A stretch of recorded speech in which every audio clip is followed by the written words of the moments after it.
그렇게 된 게 지금 이재명 대통령 취임 일주일 만에 3년 반치가 이제 회복이 된 야, 상황입니다. 강력하다. 저는 뭐 워낙에 당선 전부터 네. 강력하게 이제 5차 파동이 온다. 네. 예, 엄청난 파동이 온다.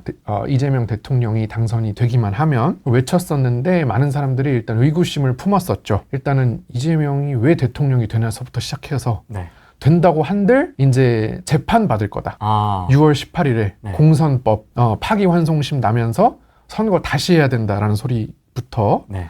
온갖 게 많았어요. 네. 그 다음에 이제 또 트럼프한테 전화 며칠 못 받으니까 난리가 났었죠. 미국이 또 버렸다라는 둥 어마어마한 그런 게 많았거든요. 네. 하지만 이제 그런 것들을 다 뒤로 하고 코스피는 이제 엄청나게 오르고 있죠.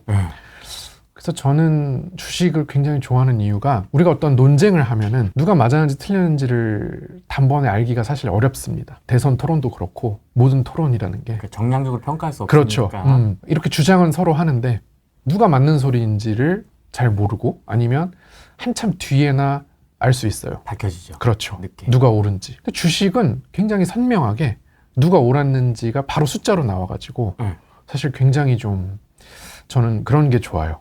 표정이 지금 명확하게 지금... 내가 맞았다 라는 게 사실 되는 게 너무 좋고 네. 이번에 이제 이재명 정부는 네. 지역화폐 뭐 전국민 25만 원 지급이라든지 네. 이런 여러 가지를 지금 공약으로 내걸었고 네. 실제로 그렇게 하려고 움직임을 보이는데 거기다 국회에서도 다수당이기 때문에 맞습니다. 별로 걸림돌이 없죠. 없습니다. 네. 그렇기 때문에 이 시장이 그거를 확정적으로 생각을 하고 지금 그런 것들이 선반영되면서 말씀하셨듯이 이루어진 건 없지만 미리 기대감에 지금 많은 주식들이 오르고 있습니다. 근데 이게 사실 그런 어떤 정치적인 배경이나 이슈나 이런 걸 차치하고서라도 이게 지금 한국 주식이 막 국장이다 여기가 바로 여기가 국장이다 했던 그 국장이거든요. 근데 어떻게 이렇게까지 강하게 오를 수 있는지 수급이 들어온 겁니까 외국인들이? 일단은 많은 어떤 논란이 있지만 어쨌든 간에 역사적인 사실을 놓고 보면은 환율이 굉장히 높았다가 이제 내려가는 원달러 환율이 내려가는 즉 바꿔 말하면 원화의 가치가 굉장히 낮아졌다가 환율이 엄청 올랐다는 거는 원화가 엄청 싸졌다는 거잖아요. 달러가 비싸지고 그렇게 됐다가 점점 이제 정상을 찾아가면서 원화 가치가 이제 막 상승을 하는 그 시점에는 무조건 외국인이 오죠. 그때는 무조건 외국인은 옵니다. 환차익을 먹기 위해서. 외국인들 입장에서 이제 달러화가 자꾸 내려가니까 신흥국 쪽으로 가야겠다. 이런 생각을 하게 되는데 외국인들이 이제 여러 나라를 후보에 놓고 보겠죠. 어떤 나라로 갈까? 지도 쫙 펼쳐놓고. 그렇죠. 쫙 펼쳐놓고 어떤 나라로 갈까? 하는데 한국을 보니까 마침 대선이 열려. 신흥국 중에 지금 대선이 열려가지고 정권이 바뀌는 나라가 한국밖에 없거든요. 그런데 마침 또 이 나라의 새 대통령의 정책이 굉장히 재정 확대적이야. 국가 부채를 지는 걸 두려워하지 않고 적극적으로 지역화폐 발행이나 코스피 5천. 그렇죠. 코스피 5천 이런 것들을 막 이제 공약으로 내걸면서 당선이 됐어. 그러니까 외국인들 입장에서는 그렇다면 이왕이면은 환차익도 먹으면서 시세 차익까지도 노려볼 수 있는 한국이 괜찮겠다 해서 지금 이재명 대통령 취임 후 일주일간 전 세계 증시에서 코스피 상승률이 가장 크거든요. 1위거든요. 그러니까 이제 막 몰려드는 거죠. 이제 그런 흐름 때문에 외국인이 이제 오면서 코스피가 급하게 올라간다라는 거고 이게 많은 분들께는 좀 생소하실 수 있어요. 진짜. 말씀하셨듯이 국장의 이미지는 늘 그냥 저기 처박혀 있고 미국이 50% S&P 50% 오를 때 국장은 10% 빠지고 그래서 농락당하거든요. 이게 어떤 사람들의 이미지 속에 전형적인 그런 국장인데 사실 그런 이미지가 심어진 거는 윤석열 정부 때 그런 이미지가 사실 심어진 거예요. 잘 생각해 보시면은 문재인 정부 때 코스피 3,300하고 동학개미운동 일어나면서 그때 사람들의 머릿속에 한국장은 아무거나 사면 그냥 오르는 무지성으로 그냥 사놓으면은 삼성전자 올라가고 카카오 올라가고 주식 신동 꼬맹이들 나오고 그렇죠. HLB 올라가고 에코프로 올라가고 그냥 오랜만에 이제 그런 게 그 한국 시장의 이미지였죠. 그냥 아무거나 사면 오르는 곳. 그런데 윤석열 정부가 들어서면서 어떻게 바뀌었냐면 한국 증시가 굉장히 이제 좀 미국 증시에 비해 후지고 그다음에 굉장히 좀 덜 떨어지고 수익률이 안 나오고 누가 국장을 하냐? 국장 탈출이 지능순이다. 맞아요. 정말 한국장을 하는 거 아니다라는 이미지가 사실 그때 생성이 된 거예요. 한번 잘 기억을 떠올려 보시면 그런 이제 이미지가 있었을 거예요. 그리고 이제 정권이 바뀌었으니까 네. 당연히 시장의 색깔과 분위기도 달라지게 됩니다. 네, 그래서 한국 증시는 정권에 따라서 색깔이 전혀 달라지는 그런 특징이 있습니다. 과연 언제까지 갈 거냐에 대한 네. 궁금증도 좀 있고요. 이게 네. 뭐 초반이라 잠깐 반짝하고 다시 처박히는 거 아니냐라는 네네. 의견도 있고, 미국 주식 갖고 있던 것까지도 다 빼서 이제 넣어야 되는 거냐, 의견이 좀 다양한 것 같습니다. 네네네. 저는 뭐 일관되게 네. 일단 미국 주식을 팔고 네. 한국 주식을 해야 된다. 역시 233740을 강하게 외치면서 저는 맨날 그래왔던 사람이라 네. 지금 물어봐도 똑같이 얘기를 하겠지만 네. 굉장히 사실 이렇게 얘기를 하면 욕을 많이 먹어요. 말도 안 되는 소리 하지 말아라. 근데 사실 저도 인생 편하게 살고 싶으면 그냥 남들 하는 대로 미국 주식 하면 된다. 배당주 하면 된다. 네. 이렇게 얘기를 하고 살면 편한데 네. 성격이 또 그게 안 돼가지고 네, 항상 이제 뭐 바른 소리만 해야 되는 거라서 저는 항상 지금 물어봐도 원화가 세지니까 네. 달러를 빼고 원화로 와야 된다. 이런 얘기를 늘 하겠죠. 그리고 이제 많은 사람들이 이제 윤석열 정권 3년간 이 머릿속에 박힌 그 이미지, 한국 시장은 반짝하고 내려간다. 네. 상승이 길지 않다. 네. 근데 사실은 노무현 정부 때 주식을 했던 분들은 한국 시장에 대한 이미지가 2003년부터 7년까지 4년 내내 올랐기 때문에 그냥 한국 증시는 놔두면 그냥 천천히 올라가는 그런 거라고 아마 느끼셨을 거예요. 아, 그래요? 네. 아, 그런 때가 있었구나. 그렇죠. 네. 그 다음에 뭐 이명박 정권 때 했던 사람들은 또 그때의 어떤 기억이 있을 거고 다 어떤 나름의 이미지가 있는데 지금 하시는 분들은 당연히 윤석열 정부의 이미지가 제일 강하겠죠. 엄청 강하죠. 최근이니까. 그러니까 아무래도 좀 두려울 수 있어요. 왜냐하면 이미지가 하도 나쁘기 때문에 이러다가 말겠지. 줄 때 먹고 튀어야 된다. 이런 거를 많이 이제 하실 텐데 제가 생각할 때는 제가 5차 파동이라는 책도 썼지만 네. 이게 이제 단기간에 끝날 건 아니다. 네, 외국인이 지금 미친 짓이 들어오고 지금 취임 후 일주일 동안 4조 원 넘게 지금 사고 있거든요. 그래서 그냥 무지성으로 사고 있다고 봐도 될 만큼 아무 생각 없이 사고 있어요. 그냥 한국 주식이야? 그럼 사. 이러고 있거든요. 그래서 지금 뭐 가격 상관없이 공격적으로 들어오고 있기 때문에 저는 뭐 이게 그래도 1, 2년은 간다라고 봅니다. 아, 1, 2년? 네. 그러면 이게 지금 외국인들이 막 밀려 들어오고 있는 상황인데 사실 그 밀려 들어오는 물 안에서도 있어야 될 거 아닙니까? 네네네. 이 많은 뭐 몇천 개 종목 중에서 네네. 나 혼자 엉뚱한 데 가서 놀고 있으면 안 그렇죠. 되잖아요. 네. 그죠? 물이 들어온 데 가서 서핑을 하고 있어야지. 네네. 뭐 생뚱맞게 엉뚱한 센터 가가지고 놀고 있으면 그것도 네네. 또 바보 같은 짓이거든요. 그렇죠. 미국에서 뺐는데. 네네. 그럼 뭐 어떤 섹터와 어떤 수혜주를 좀 보십니까? 자, 그래서 일단은 네. 외국인들이 이제 좋아하는 종목의 특징은요. 코스피 대형주를 좋아합니다. 뭐 당연한 소리 같지만 근데 이게 굉장히 개인 투자자한테는 어려운 게 뭐냐면은 이게 이 전 정권의 이미지가 이게 모든 걸 막는 거예요. 무슨 소리냐면 윤석열 정권 때는 코스피 대형주를 산다는 매매 자체가 아주 좋지 않은 매매였어요. 그럼 지수가 계속 떨어지니까 그렇죠. 당연히 코스피 대형주도 떨어지겠죠. 삼성전자, SK 하이닉스 뭐 이런 것들이 셀트리온 뭐 이런 것들이 다 막 떨어졌단 말이에요. 그러니까 이제 사람들의 어떤 이미지는 그런 거 하면 안 된다. 한국 주식은 테마주하고 먹고 빠지고 먹고 그렇죠. 빠지고. 먹고 빠지고 먹고 빠지고 이거를 해야 된다. 근데 그게 그때는 맞는 얘기입니다. 맞는 얘기예요. 그런데 지금은 외국인이 오고 전혀 다르단 말이에요. 그러면 이때는 또 이제 노무현 정부 때로 돌아가가지고 그렇다면 지금은 노무현 모드로 가야겠다. 이게 모드가 이렇게 탁탁 바뀌어야 되거든요. 네. 네. 그래서 그래 이렇게 되면은 여러분 운전해 보시면 노말 모드, 에코 모드, 스포츠 모드, 스포츠 플러스. 그렇죠. 그게 다 있잖아요. 그런 것처럼 이렇게 탁탁 바꿔줘야 되거든요. 네. 지금은 문재인은 코로나 때문에 이렇게 됐다 이렇게 된 거라서 문재인 때나 노무현 때로 내가 좀 모드를 맞추고 그때처럼 가야겠다. 이게 이제 해야 되는데 이게 개인 투자자한테는 조금 어렵습니다. 네, 특히나 이제 전 정권과 너무 이질적인 경우에 맞습니다. 이미 나는 이 전 정권에서 이런 투자 패턴에 익숙해졌는데 상처를 받을 대로 받아가지고 이제 나는 좀 익숙해졌 아니면 아예 그냥 버리고 떠나서 미국 주식이나 코인으로 가서 내가 아주 잘 살고 있었는데 이제 와서 이걸 하려고 하니까 조금 어색하거든요. 네, 테마주 하시던 분들도. 네. 근데 지금은 일단 코스피 지수에 영향을 많이 줄 수 있는 거, 반도체, 삼성전자, 뭐 SK하이닉스, 아니면은 금융주, KB금융, 뭐 우리금융지주, 뭐 이런 것들, 제 입에서 3년간 한 번도 나오지 않았던 종목들, 그런 것들이 이제 지금 굉장히 좋단 말이에요. 외국인들은 그런 걸 좋아하니까. 그래서 이제 그런 것들 위주로 해야 되는데, 원자력 발전소도 그렇고 두산 에너빌리티 요즘 굉장히 핫한데, 그런 것들 위주로 이제 투자를 해야 되는 시장이 열렸다는 얘기입니다. 네, 그래서 사실은 보시면 이게 반도체가 이렇게 있고요. 네. 그 다음에 건설이 있고, 조선, 방산, 뭐 이렇게 크게 있어요.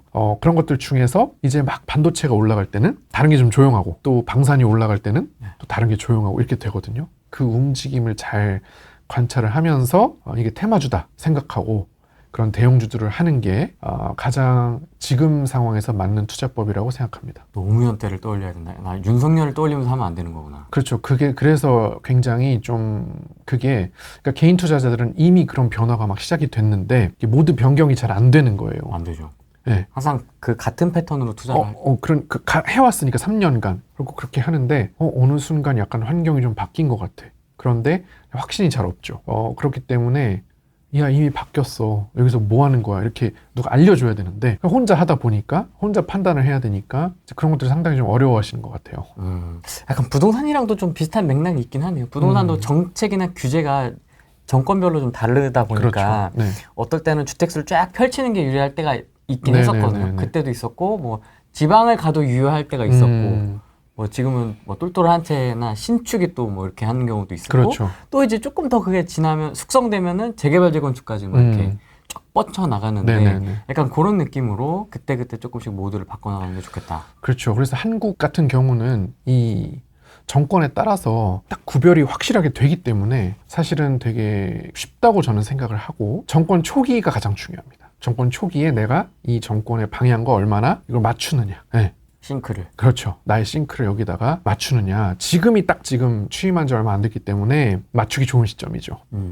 지금 못 맞추면은 한 1, 2년 뒤에 코스피 쳐 올라가고 나서 뒤늦게 나도 한번 해볼까? 그래서 너무 오른 것 같은데 그렇게 이도저도 아니게 되거든요. 근데 지금 사실 정권 시작 전부터 조금씩 이렇게 꿈틀꿈틀 하다가 굉장히 많이 이번 주까지 올랐지 않습니까? 네네. 지금 싱크를 맞춰서 시작해도 괜찮습니다. 그럼요. 네. 물론 그 전부터 했더라면 더 많이 벌었겠죠. 이미 지나간 일이잖아요. 이제라도 맞춰서 하는 수밖에 없죠. 그냥 노무현 때를 떠올려보면 남북 경협주라든지 현대 뭐 그런 쪽. 물론 남북 경협주는 좋죠. 기본적으로 그건 너무 좋아요.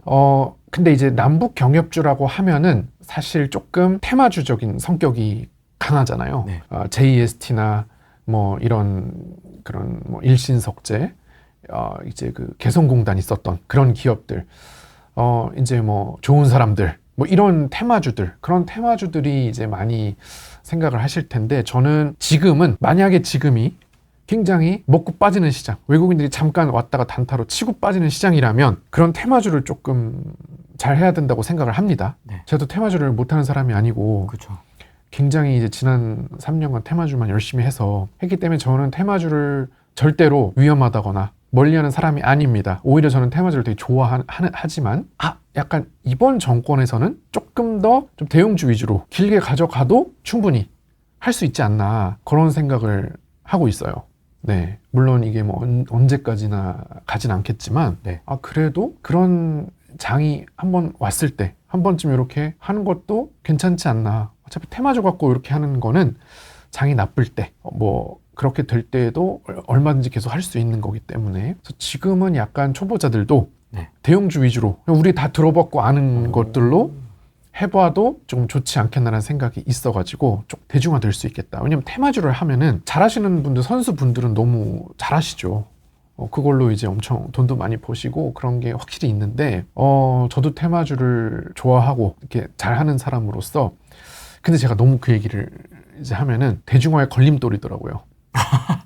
그러니까 한국 주식이 그 수준이지, 북한하고 이렇게 된다고 개성공단 입주했던 기업이 올라요 막 이러면은 거 봐라, 그게 한국 주식의 수준 아니냐. 그럼 하도 무시와 멸시를 받으니까 나는 그걸로 돈을 벌 수 있어서 신나서 소개를 해준 건데 자꾸 그런 취급을 받으니까 저도 이제 한국 주식도 대형주로 할 수 있어, 미국 주식처럼 하고 싶은데 그동안 안 됐거든요. 그러면 절대 안 됐던 때인데 이제는 막 나도 이제 할 수 있어. 한번 할 수 있을 때 한번 해보자. 뭐 이런데 언제까지 갈지 모르니까. 모드가 이제 바뀌었으니까. 그렇지. 한번 나도 야, 대형주로 미국 주식처럼 할 수 있어. 한국 주식도. 물론 평생 그런 건 아닙니다만은. 그래서 한번 해보고 싶다는 생각이 들었고, 물론 남북 경협주 좋고 다 좋아요. 다 좋은데 저는 일단 원전주 지금 굉장히 많이 올라갔는데 네. 원전주가 막 간다. 그 이제 미국의 이슈도 있고 한국에서 이재명 대통령이 문재인 대통령과는 다르게 탈원전을 하지 않네. 그러니까 이재명 대통령은 전기만 가져올 수 있으면 다 좋다는 어떤 시기예요. 풍력이든 태양광이든 원전이든 전기만 많이 발생시켜갖고 AI 학습에 쓸 수 있으면 오케이다. 그래서 제가 그 실용주의라고 했더니 또 악플이 이재명 대통령 뭐가 실용주의냐고 네. 아주 난리가 났던데, 전기가 필요해? 그래? 그러면 그 수단이 뭐든 상관없어. 다 가져와. 다 가져와. 그러니까 이런 느낌이거든요. 그러니까는 야, 원전이 간다. 그럼 당연히 전기 설비, 변압기 네. 이런 거 갈 거고, 전선 이런 거 갈 거고, 대한전선 이런 것들. 그러니까 이게 다 하나거든요. 그래서 AI 어쩌고 하면은 원전, 풍력, 태양광, 그 다음에 전선, 변압기, 이게 한 세트로 이제 한참 더 올라갈 수 있는 거죠. 거기에 이제 옛날 같으면은 원전을 지어, 원전 테마주, 우진엔텍 막 요런 거, 보성파워텍, 막 서전기전, 보성파워텍, 한신기계 막 이런 거 했단 말이에요. 이제 그거는 이제 전 정권 얘기야. 원전 뭐 나오면 체코랑 뭐 계약을 한대. 그러면은 테마주, 그런 걸 하는데, 지금은 약간 원전이야. 그러면 두산에너빌리티, 한전기술 뭐 이런 것들 요렇게 이제 가거든요. 그래서 옛날에는 뭐 전선 그러면은 막 대원전선 막 되게 이제 시총 작은 애들이 있습니다. 네. 그런 게 있는데, 지금은 뭐 LS 일렉트릭, 큰 거. 대한전선 그냥 큰 거, 제일 큰 거, 그런 거 그냥 하면 무난하게 수익을 낼 수가 있어요. 그래서 이제는 좀 대중할 수 있다. 그래가지고 그렇게 이제 생각이 들고요. 그다음에 네. 조선도 지금 생각을 해보면은 우리가 사실 미국에 제일 자신 있게 내밀 수 있는 카드는 조선이거든요. 조선 얘기 나오겠죠. 네. 그러면 조선주가 가겠지. 근데 옛날에 조선주 하면은 1승 막 이런 거 듣도 보도 못한 소형주, 한국선제 막 이런 거 했단 말이에요. 네. 그래서 막 조선 얘기하면 막 테마주 해가지고 단타 쳐가지고 그런 거 했는데, 지금은 굳이 그럴 필요 없다.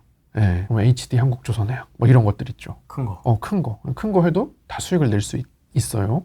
왜냐면 외국인들이 받쳐주니까. 그래서 지금 HJ중공업이라고, 한진중공업. 근데 HJ중공업이에요. HJ는 알파벳입니다. 네. HJ중공업 같은 거 그냥 사놓으면은 무리 없이 수익을 낼 수 있는 그런 식으로 지금 바뀌었습니다. 이미 보통 사람들이 눈치채지 못하는 사이에 성질이 완전 바뀐 거예요. 몰랐습니다. 그 굉장히 막 사람들이 당황스럽지. 한 달 전만 해도 조선주? 그러면은 한국선제 1승 단타치고 막 이랬는데, 지금은 막 대형주가 더 잘 가고 막 이러니까 외국인 막 들어오고. 그러니까 이게 외국인 수급이 있냐 없냐가 굉장히 질이 다르거든요. 그래서 한국 증시 외국인이 막 들어올 때, 안 들어올 때 요거를 잘 구분해가지고 투자를 했으면 좋겠습니다. 근데 내가 들어갔을 때 외국인이 계속 빠지면 어떡해요? 그러니까 이제 그게 전 정권에 익숙해진 사람들이 항상 갖는 불안감인데, 한국 주식은 올라갈 때 안 팔면은 난리나. 미국 주식은 물려도 탈출하지만은 한국 주식은 한 번 물리면 답이 없어. 이게 이제 학습된 사람들은 불안하지. 언제 이게 빠질지 몰라가지고. 네. 그래서 제가 이제 책을 쓴 겁니다. 옛날 과거를 소환해가지고 봐야 되니까. 옛날에 이렇게 됐다. 그러니까는 너무 그렇게 불안해할 필요가 없다. 이런 얘기를 쓴 거거든요. 물론 이 얘기도 지금 들으면은 많은 반발에 부딪히겠죠. 코스피 이제 오를 만큼 올랐으니까 털고 빠져야 된다고 많이 생각하실 텐데, 온도가 달라졌다. 이 얘기를 드립니다.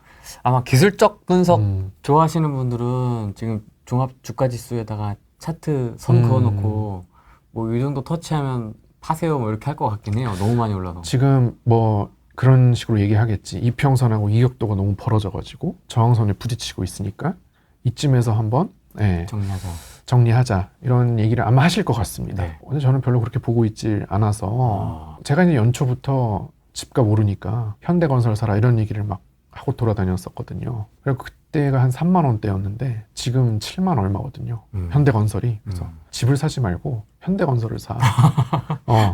집값이 한 10% 오르면은 현대건설은 한 100% 올라. 한 10배 정도 차이가 나. 지금 100% 올랐거든요. 2배가 됐어요. 그래서 현대건설을 사고 증권담보대출을 받고 집을 사지 말고 현대건설을 사. 그런 얘기를 많이 했는데 그때 이제 사람들이 다 반신반의했죠. 왜냐면 건설주 자체가 워낙 무겁지 않습니까? 그렇죠. 네. 덩어리도 크고. 근데 이제 노무현 모드로 딱 하면은 당연히 현대건설을 사야 되거든요. 그럼 그때 종부세 신설되고 집값이 아주 난리가 날 때 현대건설도 난리가 났었거든요. 네, 이제 그런 어떤 모드를 이렇게 바꾸는 게 굉장히 좀 중요합니다. 그러니까 그런 게 있으니까 자신 있게 투자할 수 있는 거죠. 자신감을 갖고 내가 맞아, 현대건설 올라가. 네, 그러면서 그렇게 할 수가 있습니다. 또 재밌는 거는 사실 테마주 중에 테마주는 정치 테마주 아니겠습니까? 네네네. 뭐 지난번 얘기해 주셨던 솔트룩스인가?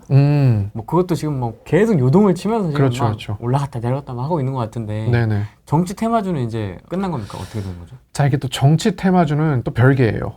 정치 테마주는 한국 주식의 정수라고 볼 수 있고 가장 특수한 시장입니다. 그런데 저는 장기 투자하시는 분들에게 항상 선거 직후에 정치 테마주를 그냥 사놓고 쳐다보지 말라고, 그만큼 선거 직후가 되면 정리가 싹 되면서 선거 직전에 보통 정치 테마주를 많이 하시거든요. 선거 직전에 정치 테마주를 하는 것은 엄청난 변동성과 급등 급락을 이제 하면서 실력이 있는 분들은 충분히 할 수 있어요. 근데 초보자가 하기에 선거 직전에 정치 테마주는 상당히 어렵습니다. 변동성이 심하기 때문에. 그래서 선거가 끝나고 난 다음에 정치 테마주는 이미 썰물처럼 다 빠져나가고 파장 분위기고 아무도 없어요. 그렇기 때문에 그 급등락 폭도 심하지 않고 굉장히 안정적인 상황에서 이제 모아갈 수가 있어요. 그래서 저는 오히려, 그러니까 예를 들자면 제가 지난 대선이 끝난 직후에 그냥 이재명주를 사놓고 기다리면 된다 했는데, 그때는 저도 이렇게 대선이 빨리 할 줄 몰랐죠. 그럼 5년 후를 보고 그때 얘기하신 거예요? 한 3, 4년 정도 뒤에 빛을 볼 거니까. 그러니까 막 그런 분들이 이제 장기 투자하고 싶어 하시는 분들이 있잖아요. 그럼 제가 항상 장기 투자를 하고 싶어 하시는 분들께는 선거 끝나고 나서 다 원점으로 되돌아간 뒤에 다음 주자로 좀 유망한 사람, 그런 사람들을 일단은 테마주로 그냥 사놔라. 이것도 관점이 좀 특이하네요. 왜냐면 장기 투자 원하시는 분들한테 보통 대형주를 추천하죠. 근데 이제 한국 증시가 지금이야 제가 대형주 물 들어왔다고 하지만 전체 역사로 놓고 보면은 대형주가 장기 투자가 통하는 때는 극히 잠깐이거든요. 네. 그렇기 때문에 그러니까 올타임으로 항상 통하는 거는 이제 정치 테마주 장기 투자예요. 이거는 거의 한 번도 틀린 적이 없는 이제 그런 건데, 옛날에는 제가 선거 끝나면은 이제 지난 대선 끝나고 나서는 이재명주를 사라고 했었고, 지지난 대선 2017년 대선 끝나고 나서는 이제 안랩을 사라. 철수형은 무조건 나오니까 안랩을 사라. 뭐 그런 식인 거예요. 그렇게 해가지고 했는데 지금도 똑같이 그거는 통할 수 있죠. 선거 직후니까. 자, 일단은 정치 테마주 한번 해보고 싶다. 늘 내가 정치 테마주를 해보고 싶었는데 선거 직전에 자꾸 관심을 가져서 너무 어려웠다 하는 분들은 지금 한번 해볼 수 있어요. 선거 직후기 때문에. 지금 정치 테마주 하라 그러면은 다들 미쳤다 그러죠. 지금 선거 끝났는데. 자, 그러나 우리에게는 선거가 끝난 게 아닙니다. 2026년 6월 3일 지방선거가 있어요. 1년 후에? 네, 정확히 1년 후에 선거가 있어요. 그러니까 지금도 선거 기간이고 정치 테마주의 영향권 안에 있습니다. 대선은 끝났지만. 자, 그래서 그때 이제 유력한 이제 정치인들 관련주를 지금 사놓으시면 되는데, 그럼 이제 또 어려워하세요. 누구 관련주를 사지? 누가 나올 줄 알고. 그러니까요. 누가 나올 줄 알고 어떻게 사지? 하신단 말이에요. 여기서 제가 팁을 드리겠습니다. 지금 국회 안에 어떤 일정 수의 이상의 의석을 확보를 하고 있는 사람, 그 사람 걸 사면 돼요. 무슨 얘기냐면은 지금 국회의원 의석이 300개 있잖아요. 그러면은 어떤 유력 정치인의 경우에는 10석 이상, 10석, 20석 정도의 어떤 정확한 의석을 확보하고 있는 의원이 있습니다. 의원 또는 의원이 아닌 사람도 있네요. 그런 사람들은 다음 선거 때 반드시 영향을 미친다. 더 쉽게 얘기하면은 친땡파가 붙는 사람들, 이미 친땡파가 형성돼 있는 사람 있죠. 그 사람을 선거 직후에 사놓으면은 다음 선거에 어떻게 해서든지 올라간다. 그러니까 이 세상에 정치인이 너무 많은데요 하실 때 간단한 기준이 있습니다. 의석수를 어느 정도 영향력 있는 의원이 있는 사람. 대표적으로 옛날부터 예를 들어보면 친노, 노무현 있었죠. 친노. 그 다음에 친이, 이명박, 친박, 박근혜, 친문, 친자가 붙은 사람은 어떻게 해서든지 다음 선거에서 발의를 하는데, 왜 그러냐면 국회의원 의석에서 일정 부분을 장악을 했기 때문에 그 사람을 따른다는 거잖아요. 그렇기 때문에 그 세력은 없어질 수가 없어요. 그래서 박근혜 대통령이 이명박 전 대통령과의 경선에서 졌어요. 근데 친박 세력은 굉장히 큰 세력이잖아요. 되게 단단했죠. 그렇죠. 그럼 박근혜 관련주를 이 선거 끝나고 사면 되는 겁니다. 근데 지방선거하고 국회의원하고는 또 좀 다른 거 아니에요? 근데 지방선거는 좀 괜찮아요.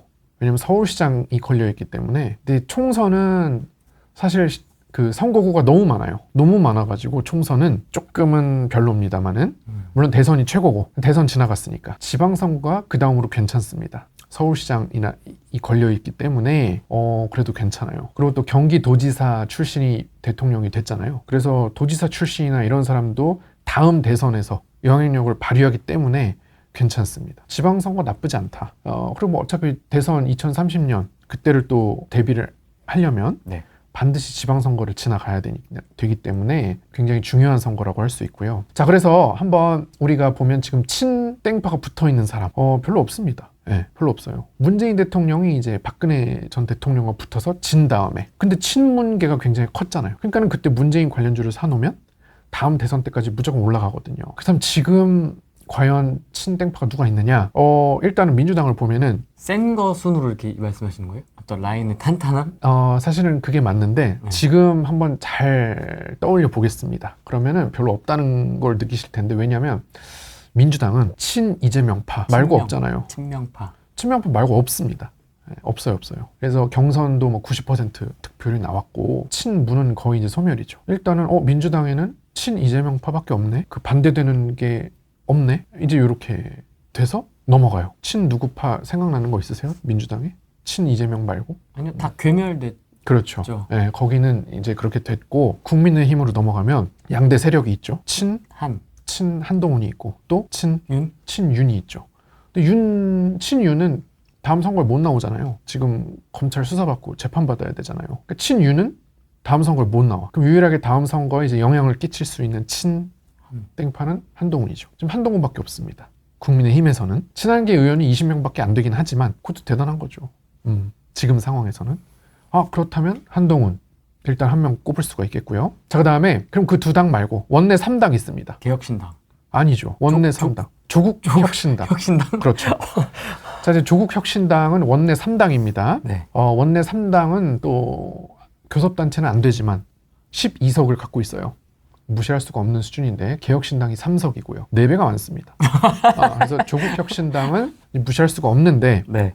문제는 이제 조국 전 장관이 감옥에 있지 않습니까? 네. 자, 여기서 사람들이 이제 조국혁신당을 보통 스킵합니다. 감옥에 있기 때문에. 하지만 저는 이제 조국 전 장관을 잘 봐야 된다고 생각을 해요. 왜냐하면 사면이 걸려있기 때문이죠. 8월 15일 광복절에 특사가 되냐 안 되냐 이게 굉장히 중요한 이슈입니다. 그래서 조국 혁신당에서 이번 대선 때 기호 3번을 받을 수 있으나 후보로 안 냈죠. 낼 수가 없죠. 감옥에 있으니까. 그래서 그걸로 이미 민주당을 많이 도와줬고 실제로 조국 혁신당 의원이나 조직이 민주당을 도와줬습니다. 그래서 굉장히 이제 많은 도움을 줬고 그다음에 이제 이번에 특검할 때도 후보도 조국 혁신당하고 민주당하고 한 명씩 추천해가지고 하고 그런 식으로 이제 하고 있어요. 그러니까 지금은 잘 도와주고 있는데 왜 도와주겠어요? 나중에 이제 사면해달라고. 네.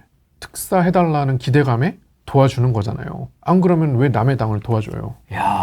이렇게 해서 열심히 지금 도와줘서 이 정권을 세우는데 공을 세웠어요. 자, 그럼 여기서 이재명 대통령의 선택지가 2개가 있죠. 하나는 많이 도와줬으니까 보훈의 차원에서 8월 15일에 사면을 해줄 수도 있고요. 네. 아니면은 안 해줄 수도 있죠.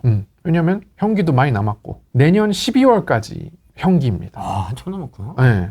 그래서 2년을 받았는데 작년 12월에 수감이 됐기 때문에 내년 12월이 이제 출소예요. 그러니까는 올해 8월에 사면을 해주면은 형기의 3분의 1을 채운 시점 8개월을 복역한 상태에서 이제 사면을 해주게 되는 겁니다. 그래서 3분의 1은 가석방 조건이죠. 가석방 최소 요건 형기의 3분의 1을 채운다. 근데 뭐 사실 가석방 조건이 안 돼도 대통령의 직권으로 사면시킬 수는 있는데 어쨌든 그럼 형기의 3분의 1을 채운 상태에서 풀어줄 것이냐 아니면 그냥 형기를 다 채우고 나오게 할 것이냐 이런 선택이 있습니다. 내년 8월도 있잖아요. 내년 8월에 할 거면 안 하는 게 맞죠.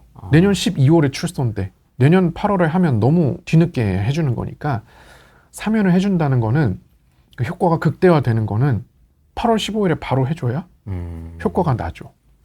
그래서 둘 중에 하나로 갈 것 같아요. 자, 그런데 어느 쪽으로 가든 저는 조국 전 장관에게는 뭐 좋다고 봅니다. 사면을 해주면 해주는 대로 좋죠. 근데 만약에 안 해준다. 안 해주면 이제 조국 혁신당이 쓸 수 있는 수가 많아요. 일단은 이 내년 지방선거에서 후보를 다 낼 수 있습니다. 그러니까 조국 혁신당이 온갖 서울시장이나 경기도지사 이런 데 후보를 다 내는 거예요. 기호 3번으로. 그러면 민주당 입장에서는 부담이 되죠. 그렇죠. 그런 식으로 견제를 들어갈 수가 있어요. 조국 혁신당은 내 편일 때는 열심히 도와주지만 사면을 안 한다? 그렇다면은 얼마든지 압박할 수 있는 위치에 있습니다. 그 압박 수단을 쓸지 안 쓸지는 모르겠습니다만은 가능한 옵션이라는 거죠. 그렇기 때문에 민주당 입장에서 지방선거 때 협력을 구하고 싶다면은 사면을 생각 안 할 수가 없어요. 근데 제가 말하고 싶은 것은 일단은 원내 3당의 대표다. 내년에 일단 출소가 예정이 되어 있는데 이번 새로운 정권 창출에 도움을 많이 줬기 때문에 사면의 가능성이 있다. 이거고요. 그렇다면 조국 관련주인 화천기계. 화천기계를 또 주시 안 할 수가 없죠. 이거 뭐 하는 회사입니까, 근데? 화천기계는 말 그대로 기계 만드는 회사인데 현대차에 납품하고 뭐 이런 곳인데 뭐 코스피이고 멀쩡한 회사입니다. 근데 이제 조국 전 장관 관련주로 지금 왜요? 그게 서울대라고 해가지고 네. 진짜? 딱 저스트 그 이유에? 서울대니까 이제 그렇게 묶여 있습니다. 진짜 근데 웃기네. 어쨌든 조국 전 장관이 사면이 되든 안 되든 이제 법무부 장관이 임명이 되고 8월 15일이 다가올수록 당연히 기사는 계속 나오겠죠. 되냐? 안 되냐? 누구는 된다 하고 누구는 안 된다고. 그게 막 될 거 아니에요. 매불쇼에서도 누구는 나와가지고 당연히 해야 된다. 누구는 아직은 시기상조다. 이럴 거 아닙니까? 그러면 그게 이슈가 되겠죠, 이제. 그러면 그때 그 이슈를 타고 화천기계는 오를 수가 있어요. 근데 이제 그랬다가 만약에 사면이 안 된다. 그러면 폭락을 하긴 하겠죠. 그러나 그 전까지 기대감에 화천기계는 충분히 상승할 수가 있다. 네. 와, 이건 진짜 난이도가 높다. 근데 뭐 이제 정치 조금 관심 있으신 분들은 이재명 당선 그렇다면 조국 사면 이게 사실은 연결되는 거여가지고 연결을 못 시켰습니다. 저는 아예 네. 3번은 아웃 오브 안중 그냥. 그러니까 그렇기 때문에 별로 관심이 없어요, 사람들이 화천기계에. 하지만 이럴 때 사놓고 논란을 증폭되는 것을 이제 즐기는 이런 투자 방법이 바로 정치 테마주를 하는 방법이에요. 네, 정치 테마주를 물어보셨으니까. 네. 그래서 화천기계 이것은 광복절까지 괜찮다 이런 게 있는데 이제 법무부 장관이 일단 정해져야 돼요. 근데 이 법무부 장관 후보 중에 박은정 의원이 있습니다. 조국 혁신당. 네. 근데 이 박은정 의원은 뭐 본인은 안 한다고 하긴 했어요. 본인은 조금 어울리지 않는다. 안 한다고는 했는데 굉장히 많은 사람들이 박은정 법무부 장관을 원하고 있습니다. 그래서 뭐 어떻게 될지 몰라요. 네. 근데 지금 국무위원 중에서 유일하게 사표가 수리된 한 명이 있습니다. 법무부 장관. 네. 그 한 명만 사표를 받았고 나머지는 그냥 전 정권 장관들이 그대로 국무회의에 들어가가지고 어색한 표정으로 다들 회의하고 있더라고요. 김밥 먹으면서 네. 막 4시간씩 막 네. 회의하고 그러는데 법무부 장관만 사표를 받아가지고 수리됐어요. 법무부 장관은 바로 바꾸겠죠. 그래서 이제 법무부 장관이 박은정 의원이 만약에 된다면, 물론 본인은 안 한다고 했습니다만은 만약에 그렇게 흘러간다면 조국 사면 확률은 좀 더 올라간다고 볼 수 있고요. 그러네요. 네. 근데 뭐 안 된다고 하더라도 다른 분이 법무부 장관이 된다 하더라도 여전히 조국 사면 가능성은 남아있죠. 계속 요구를 할 거 아닙니까? 대통령에게 또 대선 때 이렇게 도와줬는데 아무것도 안 해줄 거야? 안 할 거야? 모른 척 할 거야? 쌩깔 거야? 그러면은 그때 이제 쌩깠어. 그러면 그래? 두고 보자. 지선 때 우리 후보 다 낼 거야. 그래서 이준석처럼 할 거야. 우리가 당선은 못 돼도 너 못되게 할 수 있어. 민주당 못 되게 할 수는 그 정도 힘은 있어. 우리 원내 3당이야. 이러면서 할 수 있는 거거든요. 그래서 그런 걸 다 고려해서 이제 판단을 하시겠죠. 어쨌든 그 과정에서 화천기계 할 수 있다. 근데 또 이런 얘기를 하면 보수분들이 이재명도 지금 버겁고 힘든데 조국까지 내가 생각하자니 너무 힘들다. 그런 분들이 많을 거잖아요. 그런 분들을 위해서 또 가져왔지. 또 있습니까? 그렇지. 그러면 국민의힘도 있어. 한동훈. 네, 한동훈. 네. 네. 친한계가 있다. 네. 계파가 유일하게 있다 지금. 네. 현역 정치인 중에. 네. 한동훈 있습니다. 조국이 너무 괴로우신 분들은. 네. 그러나 한동훈은 조금 더 난이도가 있어요. 왜냐하면 지금 일단 국민의힘이 전당대회를 할지 안 할지 모르고. 네. 당대표를 뽑을지 안 뽑을지 모르고 네. 당대표를 뽑는다 할 때 한동훈 전 장관이 나갈지 안 나갈지 모릅니다. 그 불확실성이 되게 많고 나가서 떨어질 수도 있어요. 뭐 김문수하고 또 다시 붙을 수도 있다라는 얘기가 당대표가 안 될 수도 있어. 당대표가 된다 한들 지방선거가 쉽지 않아. 좀 난관이 많긴 합니다. 화천기기에 비해서 조금 더 험난한 길이 예상되지만 그래도 수익은 낼 수 있다. 태양금속. 태양금속은 뭐예요? 태양금속은 청주 한시. 아, 이게 이유가 되게 웃긴다 이거. 청주 한시. 네. 아니 좀 더 이렇게 끈끈하게 뭐가 있어야 되는 거 아니에요? 뭐 동창사이라든지 이런 게 있어야 되는 거 아니에요? 아니 청주 한시. 그냥 피는 물보다 진하다. 그래서 태양금속이 이제 대표적인 한동훈 관련주인데 진짜 웃긴다. 그것도 엄청 내려가 있거든요. 당연히 내려가 있겠지. 그 김문수와 경선에서 떨어졌으니까. 그래서 지금 내려가 있어서 그냥 부담 없이 살 수가 있는데 네. 다만 조금 그 중간중간 노이즈가 많이 있을 수도 있다. 한 번에 확 올라가기는 장벽이 있다. 예. 근데 그런 걸 하나하나씩 이렇게 격파하면서 뚫어간다면 또 엄청 오를 수가 있어요. 그래서 정치 테마주 한번 해보고 싶다. 그런 분들은 지금 선거 끝난 직후에 다음 지방선거를 이제 생각을 하면서 그렇게 한번 투자를 해볼 수도 있어요. 예. 오히려 막 야 코스피 대형주 코스피 막 올라가고 이런 거 막 할 때 물론 뭐 ETF나 이런 걸로 할 수도 있지만 저는 뭐 다른 종목은 다른 유튜브 가면 다 많이들 얘기하시니까 네. 화천기기랑 태양금속은 아무도 얘기 안 할 거거든요. 이제 여기서만 들을 수 있는 특이한 거여가지고 네. 제가 얘기를 했고요. 네. 네. 이제 정치 테마주는 난 싫다. 네. 조금 더 일반적인 거. 조금 더 나는 좀 청주 한시 이런 거 말고. 네, 그런 거. 좀 나는 좀 버겁다. 네. 그런 분들은 이제 사실은 제가 오늘 한전 기술을 들고 나오려고 했어요. 네. 한전 기술이 이제 한국전력 자회사인데 원전 설계 기업이거든요. 그래서 제가 너무 이게 괜찮은 거예요. 그래갖고 이거 말해야겠다 했는데 떴어요? 오늘 상한가를 갔어요. 그래갖고 제가 이게 좀 한전 기술을 가져올래다가 살짝 조금 이제 오늘 좀 아쉬웠죠. 이게 하루만 빨리 했어도. 근데 어차피 이게 편집되고 나중에 올라갈 걸 생각하면은 그래. 그럼 아예 좀 다른 걸 해보자. 그래서 이제 원전 쪽 말고 네. 이제 HJ 중공업. HJ 한진중공업. 네. 조선주입니다. 조선주. 네. 그래서 조선이 또 잠잠하거든요, 지금. 좀 많이 이렇게 했지 않습니까? 조선주가 한번 싹 올랐다가 지금은 조금 잠잠한 상태예요. 지금 완전 핫한 거는 원전, 반도체. 그다음에 방산. 네, 방산은 너무 올랐어 했는데 계속 올라가거든요. 방산 막 이런 게 지금 막 핫하고 조선은 살짝 지금 평평한 상태입니다. 평온한 상태예요. 올라가지도 않고 내려가지도 않고. 아니 그렇다면 조선이 한번 안 갈 수가 없다. 네, HJ 중공업. 이제 정치 테마주 아닌 거를 원하시는 분들은 요거를 들고 왔습니다. 태양금속보다 나은 것 같습니다. 저는 개인적으로 나보고 하나 골라라. 여기 화천기계 태양금속, HJ 중공업. 저는 뭐 망설이지 않고 화천기계 고르죠. 제일 리스크가 큰 거 아닐까요? 저의 어떤 성향상. 심장을 뛰게 하는.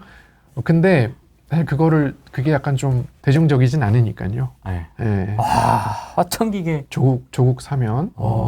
정치에 대해서도 굉장히 관심을 많이 갖고 계셔야 되겠네요. 전업 투자를 하려면. 왜냐면은 깜짝 놀랐습니다. 조국 얘기가 나올 줄은. 정치가 한국 주식의 모든 것을 다 관장하기 때문에 정치를 꼭 알아야 됩니다.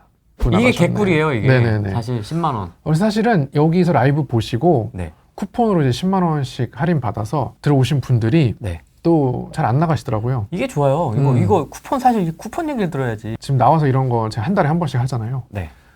이런 거를 제가 이제 매일매일 떠오르는 대로 쓰니까 이런 것들을 하실 수가 있고 혹시 지금 채팅하시는 분들 중에 이미 듣고 계신 분도 있을 수 있어요. 있을 겁니다. 그런 분들 오늘 이제 한전 기술 아주 제대로 하셨을 거거든요.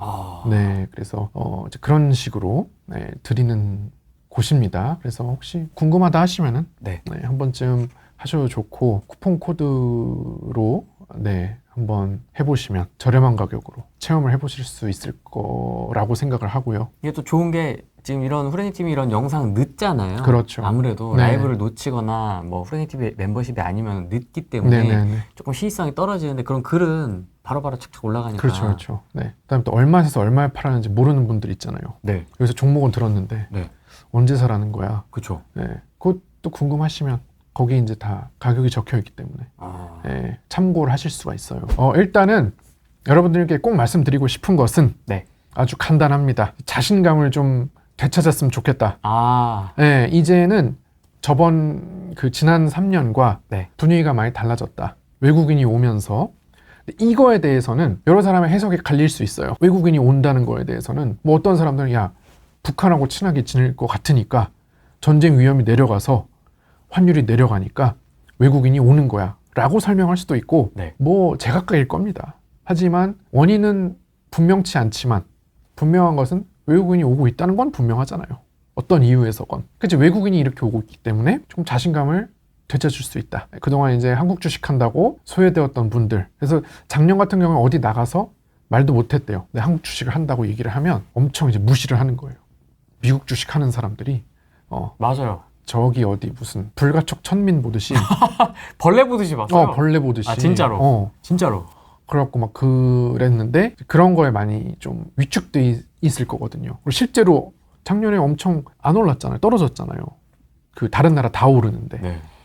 그건 사실이니까. 그래서 그때 이제 자신감이 많이 떨어졌던 것을 이제는 조금 올리자, 이런 메시지를 가장 드리고 싶고, 그래도 자신감이 안 생기고 불안하고 왠지 그 치고 빠질 거고 불안하시다면 한국 주식 5차 파동을 읽고 과거에 이런 일이 있었지. 그래서 과거에 이랬으니까 그것을 토대로 지금과 상황이 비슷하니 지금은 약간 자신감을 가져도 되겠다. 이런 생각을 해주시면 좋겠습니다.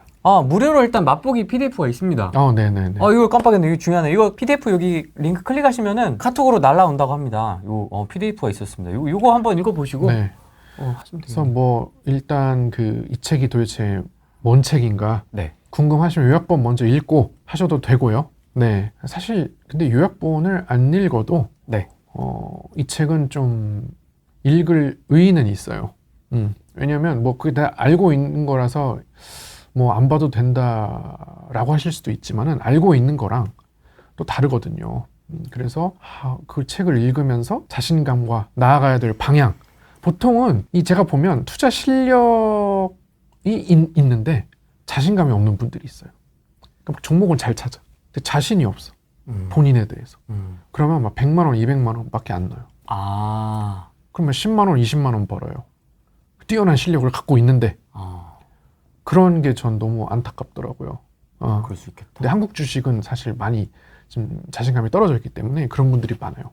좋다 그래도 맞아요. 한 300만 원 사요. 맞아요. 그래서 야 이거 급등한 다음에 야 이거 그러면은 난 15만 원 벌었는데 뭐 이런 식이거든요. 그래서 조금 자신감을 높이면서 이거를 할 수 있는 계기로 삼았으면 좋겠다. 단순히 이제 지식 전달의 차원이 아니고 그냥 뭐 그래 옛날에 이런 일이 있었지 나 다 알아. 이거랑 또 이렇게 책을 보면서 이걸 약간 다시 정리하는 그렇죠. 그러면서 약간 그런 뭐라고 하죠? 그런 가상 트레이닝 이런 거를 이제 하면서 좀 그런 거랑은 차이가 있다고 생각합니다. 알겠습니다. 오늘은 여기까지 하겠습니다. 고맙습니다. 네.